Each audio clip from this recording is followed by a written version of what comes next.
Школьники новый учебный год начинают с экзамена на спортивное мастерство. Сдавать его лидеры Республиканской федерации тайского бокса будут в Анапе, где в воскресенье стартуют 15-е Всероссийские юношеские игры боевых искусств. Готовность адептов муай-тая к поединкам за места на пьедестале оценил и наш спортивный корреспондент Вячеслав Ильин.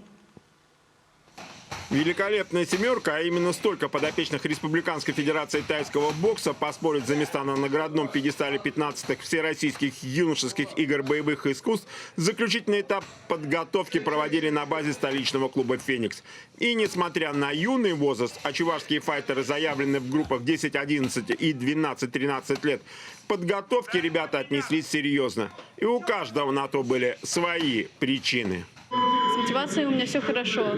После первенства России я усвоил урок, я проиграл. И на этот чемпионат Анапы я собираюсь приехать с медалью. Воспитанники главного тренера Республиканской федерации тайского бокса Александра Осипова цену медалям российского достоинства знают хорошо. Так что наставнику в ходе занятий подгонять никого не приходится. Мы прошли сбор в полном объеме. Ребята все заряжены, готовы побеждать и готовы показывать высокие результаты на этих соревнованиях. На тренировках вместе с мальчишками шлифовала мастерство и 11-летняя Даша Трубицына. Тайским боксом пятиклассница одной из столичных школ занимается всего лишь год и свои возможности оценивает реально.